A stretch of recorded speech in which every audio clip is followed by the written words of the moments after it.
Well, hello everyone, and welcome to the Dance Principles United podcast. I am joined yet again by the amazing Nathan today. It's Beck here. How are you, Nathan?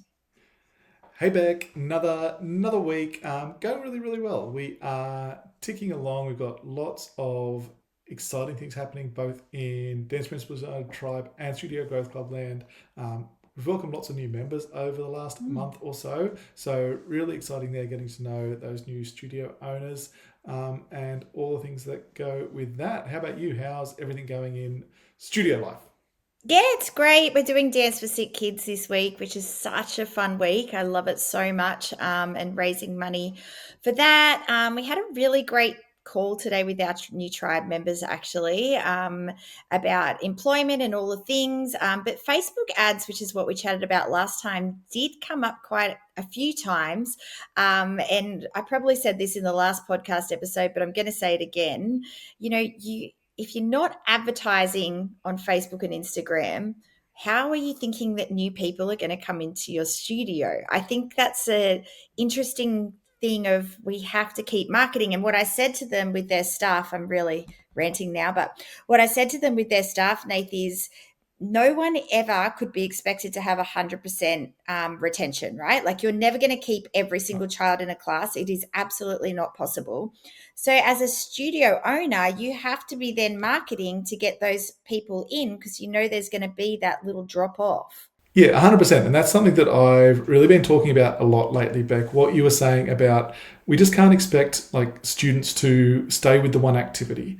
And we often see studio owners at the moment lamenting that, things aren't what they used to be, when we were growing up and all those sorts of things. But there's been a marked shift in the last 5 years, especially, right? That students are jumping between activities more and more. They're not necessarily staying as loyal to one sport or activity as they used to. And whilst, yes, on one hand, for our studios, that presents a little bit of a problem, but it also presents a huge opportunity. So if we can get more in the mindset of the huge opportunity that presents us and the amount of students that are going to be out there consistently looking for new activities, then there's an absolute gold mine there. And exactly what you were saying as well, that how do we expect people to find us? We know that there's lots of ways that are out there, and that for so long, organic socials was, a massive shot in the arm, and we didn't need to do much paid work on socials. But Facebook and Instagram have turned off that tap now. They've got us all hooked. They've got us all addicted. We saw the power that it can have, but now they've just raised the rent on it. They were giving us free rent for years and years, and the reality of it in 2025 is that they're going to charge us for it now, and we can still get such good value as local businesses by doing that. I love what you just said that it's an opportunity because I think we need to change our way of thinking and really realize that and think about it like that. It's we always talk about it in our tribe and SGCs that it's like your shop window. Your social media is your shop window, and yes, people have a lot more choices because there's a lot more shop windows out there that they can see now. But at the same time, you have the same chance as everyone else to show everyone what the amazing things that you're doing in your shop window, right? Yeah, and it's such a cheaper way to do it. Like I think I was saying last week, or I always say it, so I can sometimes forget when I've said it, when I haven't. But we used to have to pay, like you said, for the shop window on Main Street frontage. We used to have to pay exorbitant amounts in rent. Whereas if we were sort of out in the industrial area, then we were at a bit of a disadvantage. But that physical location disadvantage has completely disappeared in 2025, and it's been replaced by what we can do with our websites, our socials, and the gateway to that now is having to pay for that access to our socials to get the kind of reach that we want to be able to generate consistent new leads. Absolutely. Now, one of the things that I notice, Nathan, it kills me when I see this, is that, I'll be scrolling away on Facebook and I'll see an ad come up for a dance studio and I'm like, yay, they're advertising, good on them. And then I look at the location and it's the North Shore, which would be a good hour and a half from me at peak hour, but probably an Yeah. hour in non-peak hour. Obviously, I'm not looking for a local activity that's going to be an hour away. I don't know about you, Nath, but I tend to pick the swim school that's 3 minutes away as opposed to 10 minutes away because I want to spend the least amount of time traveling in my car. Yep. So where are they going wrong? Yeah, absolutely. And that was like, we touched on a few points, few key points in Facebook ads in part one of this last week. And definitely one of the key things we wanted to touch on this week, because it's an absolute key pillar of running those successful paid Facebook and Instagram ads, is making sure that we've got our audiences correct. And to be honest, this has been in the past one of the things that has understandably caused studio owners and local businesses in general a lot of pain around it, because the Facebook ads environment is just this huge, especially the back end where we set up these ads is a huge tool, and there's just so many moving parts. And audiences used to be a really, really confusing part of that. So people would go in, they'd try and set up their ads. They've watched a couple of YouTubes or maybe listened to a few podcasts and heard about the importance of audiences, and then just got a bit lost because it did used to be really complicated. But the good news is for us as dance studios, like you said, Beck, like you're only driving 3 minutes to a swim school, right? We have a specific circle, essentially, like a geographic net around us that the overwhelming majority of our clients are going to come from. Yeah.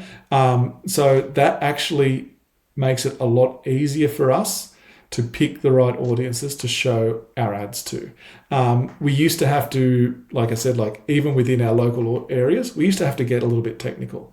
We used to have to like do what is called retargeting and try and like warm our audience up by getting them to watch our videos and then doing all these fancy things. But the good news is with 2025, with AI in 2025, we have been able to save ourselves a lot of time and money, and Facebook's getting and Instagram's getting better and better at showing those ads to the right people, just generally, right? Like, and all the big companies, guys, are starting to clue in on this.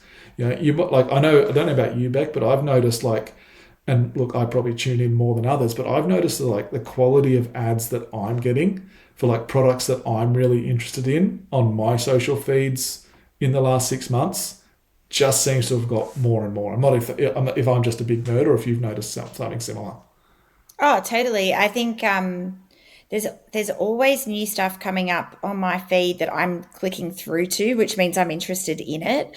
Yeah. And that's like, yeah, I've even opted into quite a few new brands lately because they're really targeting me so well. So I totally agree with that.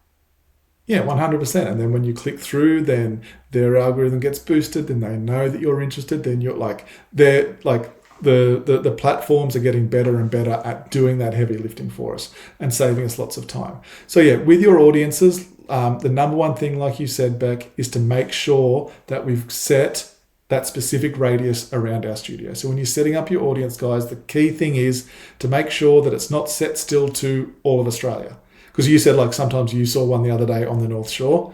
The other day I saw one in Queensland. Now I'm 2 hours south of Sydney, so I'm obviously a long way from Queensland. So I'm not going to be taking my kids up to Queensland. What, you're And not going to that's take a 12-hour drive up to Queensland to there and go for a back. dance class? Maybe not. Probably not. But like I said, it's a very common and very easy mistake to make. And the problem with it is it just wastes you a lot of money. Because basically how Facebook and Instagram ads work is you pay for every set of eyeballs that get on that ad. So if you're showing your ad Australia-wide, it's literally seeing thousands of sets of eyeballs that you're paying for, right, to see your ad that are never going to be interested in. So making sure, like I said, look for it in the locations bit. It defaults to Australia for everybody when you first go to set up it, and it's done at the ad set level. Make sure that you can just like type in your town, but if you're going to do that, you make sure you type in all the surrounding suburbs. So what I always like to do and what I coach our members on is you can drop a little pin and you can just like set a radius of a circle to be 5 kilometers, 10 kilometers, 15 kilometers, depending on whether you're a metro or a regional area. So that's like super, super important within audiences. I love that. No, I love how I know I always harp on about this with you, Nath, but I love how easy you make this stuff for our members because I know for me, like I find this stuff really tricky. You know, give me an elite Oh, ballet it is. student and I can correct that any day of the week. But, you know, this stuff for me is really hard to understand. But you on the videos for our members just make it seem so simple. Oh, thanks, Beck. And look, to be honest, if I had the elite ballet student in front of me, then, that's why we have different strengths, right? Um, but yeah, and that, like I said, the key thing with audiences is to make sure, number one, we get that geographic circle right. And then there's not much else we have to do, really. We generally try, especially if you're in a metro area, we try and just like dial it in a little bit to show there's like these things called interests that we can pick.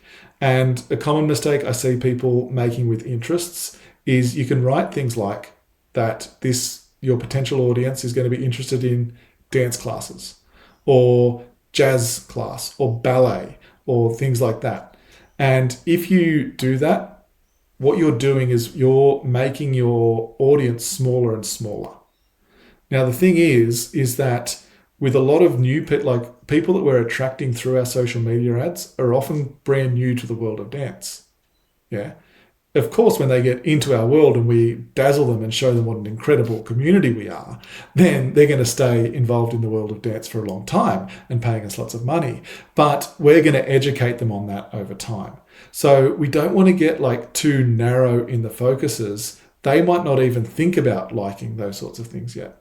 So we just put like one or two like little interests like parenting or children, because what we want to do is we just want to give it the highest probability that somebody that sees our ads has kids and has kids, because if they have kids, they're more likely to going to be a potential client of ours. And like I said, we used to have to get quite like technical and nitty gritty with these things, but the power of AI in audiences in the Facebook ads setup now just means that we can just be really broad and just show those ads to people within that area that are interested in pages to do with parenting or children, and away we go. I love that. I love that. And so if we set our ad up, how should we be checking in on it? Do we just set it up, leave it, see what happens? Like, what do you think about that? Yeah, and so this is like it's a massive like catch-22. We touched on it briefly last week, but it is something that is definitely worth chatting through again. The biggest mistake you can make is just putting them up and thinking, "Whew, done," and letting them run for 2 weeks, 3 weeks without checking back in on them. But then the other side of that is people that are like, "Well, I'm spending this money. I'm going to refresh the page every 30 minutes to see what's happening," right? So we want to be nicely in the middle. We don't want to be sitting there refreshing the page all the time. But once we get our ads going, we want to give them a good sort of 3 to 4 days to find their feet. Because what the big algorithm's doing in the background is it's seeing what works and what doesn't. And this is why we were talking about last week as well, the importance of always having a couple of different things going on in your ads. So not just having one ad going at a time. So we set up a campaign with one ad set, but then within that ad set, right, we're right down at the bottom level, we were talking about this last week, is at the ad level that we put 2 or 3 ads up at a time. Because the beauty of that is Facebook wants to get feedback for itself as well, but there's also a chance that we might just miss the mark with what we think is a great ad, just doesn't resonate with our audience. And you talked about it last week, I know as well. Like sometimes you've put up a video or a photo, you've put up like an epic one, an epic video and an awesome ad. And I'm like, "Beck, I need a third one, please." And you're like, "Oh, I'm not sure I don't really like this one, but here, like, let's just put it up for now." And that afterthought one blows the other 2 out of the park. Crazy. And so like, it is. Sometimes it can be crazy. Look, a lot of the time those awesome ones work as well. So like, please make sure we're putting quality stuff out there as well. Please don't think that that's what I'm saying. But just making sure that we're always testing over those first 3 to 4 days. And so then the feedback we get from our ads dashboard, and it'll tell us like which one Facebook thinks is performing better. So it's really important to check back after a couple of days. Have your, like I said, like 3's perfect. Like they always talk about the rule of 3s in like the Facebook coaching group that I'm in. So you might be testing like 2 images and a video as like 3 ads that are running at once. And then after 4 days, you come back in and you look at all your results and you're like, okay, that video is crushing both the images. So what I'm going to do is I'm going to turn off the 2 images and just let all of my spend go to the video for the next few days. And hopefully, like I said, then check back in after another 2 days. Yeah. But it's, every couple of days, check back in and just see that that feedback that you're getting from the market, from the people that are hopefully filling in your lead forms and contacting you about classes. Hopefully that's what you're getting back, and we're listening to that feedback. And what would I be looking for to know that an ad is being successful? Yeah, without a doubt. So this is the most important part, and what understandably again gets so many people thinking that Facebook ads aren't for them. Because there is literally hundreds and hundreds of data, like specific individual data points that you can look at for one ad. And when you're a multinational company, or if you're an advertising executive, of course, you might be tapping into 30, 40 pieces of those data at a time. But good news is, as local business owners, we don't. I always talk to our guys about, there's really 4 that I look at. Okay. And it's all about like, what are the things that we want our ads to do? Well, the first thing we need our ad to do is we need to capture people's attention, right? Think about how you yourself scroll your phone, right? How do you like scroll your feeds? Do you sit there and like have like 5 seconds looking at each individual post? Like, absolutely not. We all like, and I'm doing it like, if you're watching the YouTube, maybe you'll see, but like I'm flicking like my thumb, like I'm scrolling my feed, right? We all just like, if something like literally fraction of a second most of the time, if something doesn't grab us, we're on to the next one, right? Yep. So you've got to be thinking that's how your potential audience is doing it. So what we need our ad to do is to stop the scroll. So the way that we do that is there's a metric in there called clicks, and then in brackets next to it, it's got the word all, ALL. So I look at clicks all because that tells me, okay, like how effective is this ad at stopping the scroll? Because when we click, that means that, you know how like you can click see more on the text? Yep. And it blows it out to read the whole text. Or maybe you got to swipe across, or you want to look at the image a bit bigger.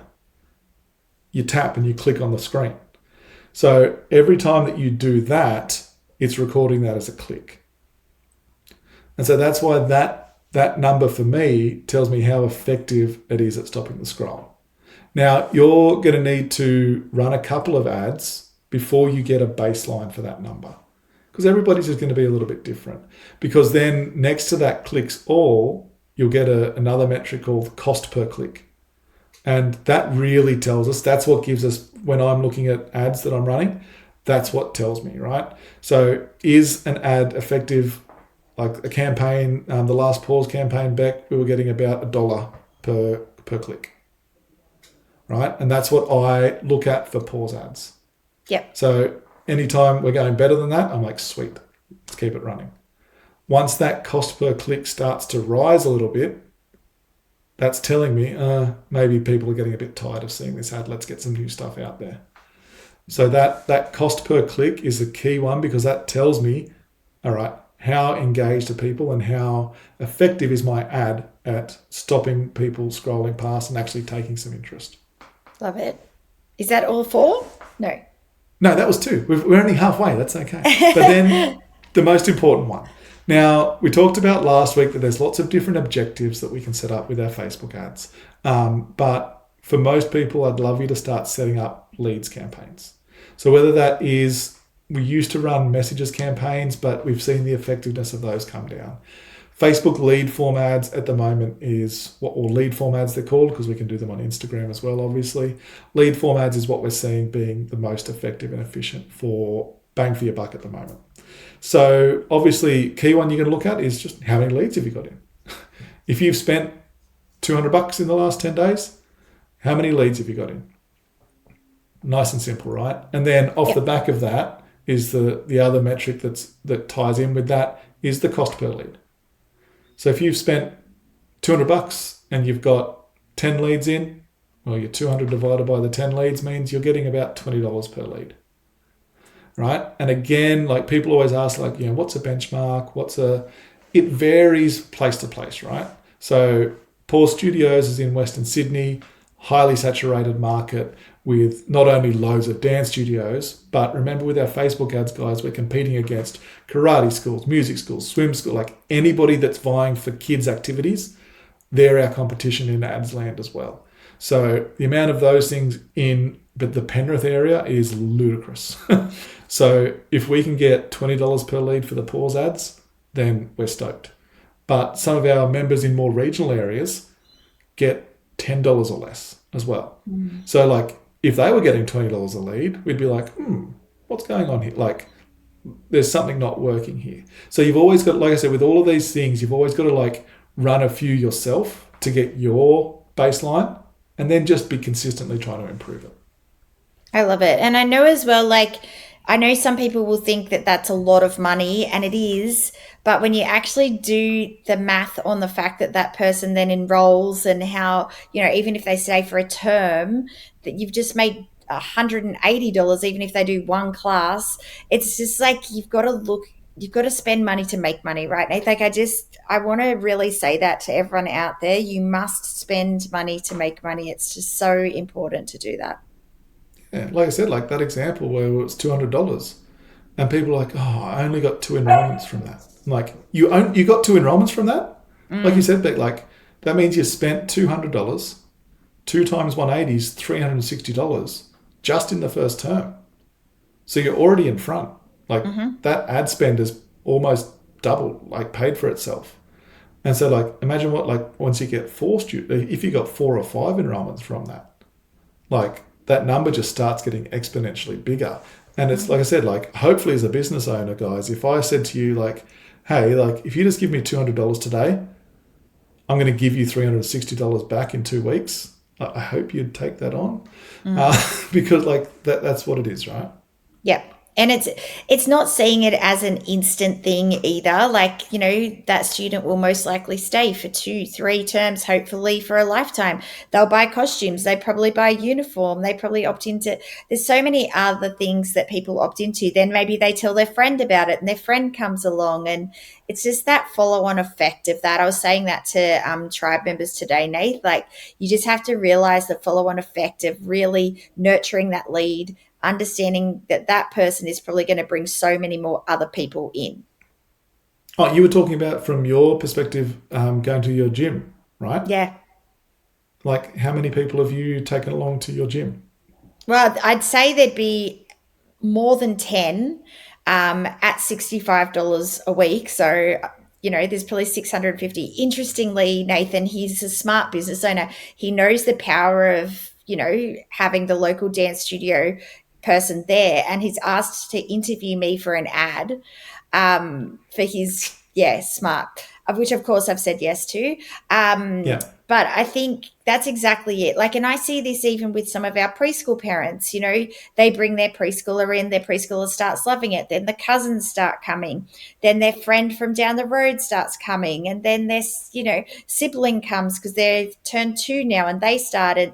That's what I'm talking about. Like, there's just so many people that come into the world because of that one person. And I was saying to the tribe members today, like, just nurturing that lead when they come in and really talking to them, because that's what BFT did. They picked up the phone and spoke to me for an hour. They spoke to Tim separately for an hour. And we're so invested. Beck, surely Tim's conversation would have been closer to 3 hours because Tim loves a chat. I'm sure it was, especially about a gym. Can you imagine? Yeah. And then like you said, like it's just like so important. And this is what, like, get your Facebook ad started, but this is what we really love diving into with our members, to then zoom out and look at the whole bigger picture of like something that you're super passionate about is consistently doing this, Beck. Because sometimes it's not, sometimes they don't click directly through the ad and fill in that form. And so we don't get the little like +1 in our, leads in the Facebook Ads Manager. But once we start zooming out and looking at our studio as a whole over 3 months, 6 months, 12 months, and we look back and you're like, okay, I've spent consistently over this last 6 months. Facebook says I've got this many leads through. But when you actually zoom out, because what so many people do, and like I'm sure so many people listening to this do it as consumers, you don't necessarily click through the ad, but you click through to the Facebook or the Insta page. You have a little bit of a stalk around there. Maybe you drop them a DM. Maybe you get on over through via their profile. You get on over to the website and you put in a form through there instead. Sometimes it's not all about that number that shows up in the ads manager. It's the amount of growth that your studio then starts having over those 3, 6, 12-month periods by staying consistent with it. And we've seen so many incredible results with staying consistent. And I was just going to shout out to Robin from Prodigy, because I know when we first started working with her, I think she had maybe 150, 170 kids. And she told us the other day that she just hit 700. And I know when we first met her, she didn't think that Facebook ads work. She wasn't using them consistently. And her area is so saturated. It's crazy. I think it's worse than Penrith. She has, I don't know how many dance studios over there, but there would be at least 20 or 30 within a 10 to 15 minute drive of each She's got one in the same complex as her, I think, as well. Yeah. Crazy. Huge. But that consistency of marketing, and she is doing all the things, we always say that, do all the things, but that consistency of marketing has just been such a game changer for her, and not just for her, for so many of our members that are just, getting it right. First of all, you've got to learn. And in my opinion, Nate's the best person to learn from. And he does videos in Tribe all the time. So getting it right, understanding it, and then just continuing to be consistent with it is the key. Yeah, 100%, 100%. Well, thank you so much, friends. I hope you have really enjoyed today's episode. If you are interested in learning from Nath on all things Facebook and Instagram ads, jump into Tribe with us. We would love to have you come along the ride. It is an amazing group of studio owners. We love supporting everyone and helping them out. So thanks, Nath. You are the best and a world of knowledge. Thanks so much, Beck. Always love chatting. Thanks, everybody. Bye. Bye.